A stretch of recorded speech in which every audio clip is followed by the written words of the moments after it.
Ken, in 1989, there was the murder of Assistant Commissioner Colin Winchester in Canberra, and the story, in essence, was that he was shot in the head at point-blank range when he was getting out of his car outside his home, and there was a subsequent 5-year investigation which culminated in a Commonwealth public servant, David Eastman, being charged for his murder.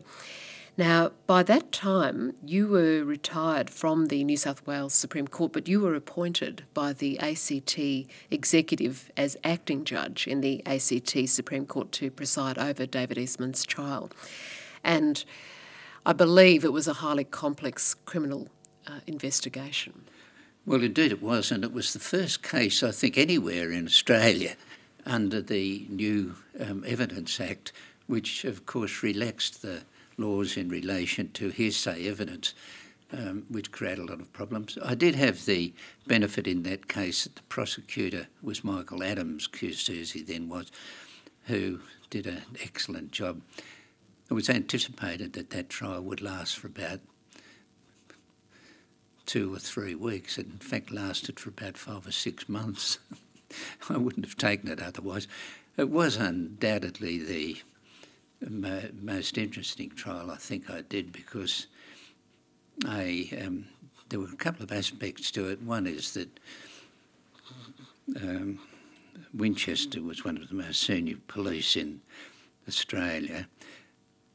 There was a school of thought, a very strong school of thought amongst the public, engendered by a book that had been written, which had wide publicity in the ACT, that Winchester was in fact involved with the mafia, and that he had been executed by the mafia because he had, to use the vernacular, ratted on them. As it turned out, there was absolutely no truth whatsoever in this. David Harold Eastman shot Winchester with intent to kill him, and it was our seeking revenge for what Eastman believed to be the injustices that had been meted out to him. It was a difficult trial.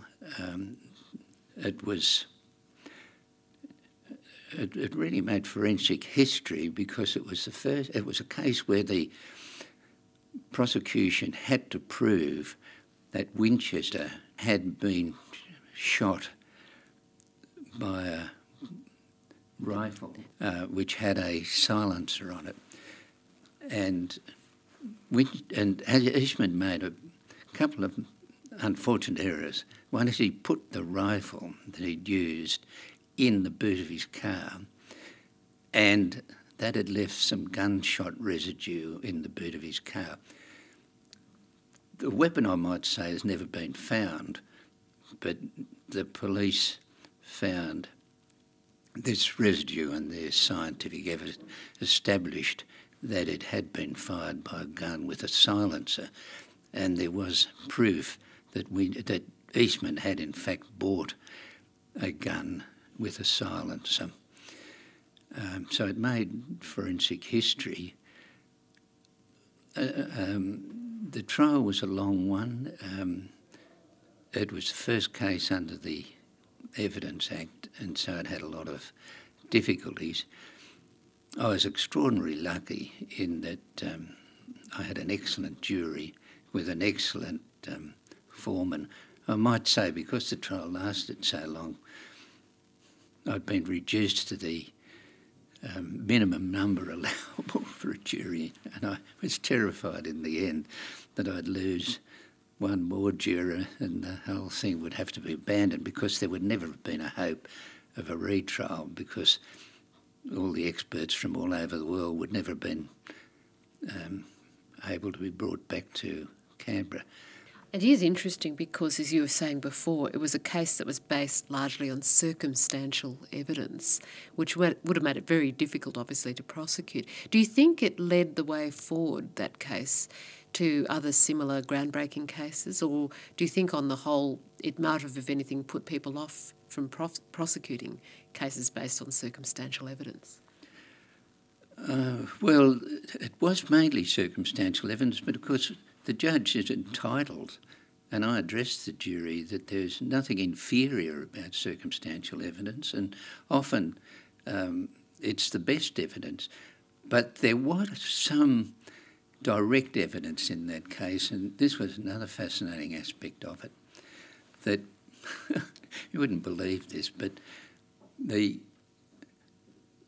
federal police for months had Winchester's flat bugged with warrants that they'd obtained from the federal court. Although when I was a judge, I gave frequently, of course, warrants, but they would never have been given to bug a house for as long as Eastman's house was bugged. But there were some tapes which were never objected to, in which he said, he used to mutter to himself in bed, he was the only man I ever killed, and ramble on about other things.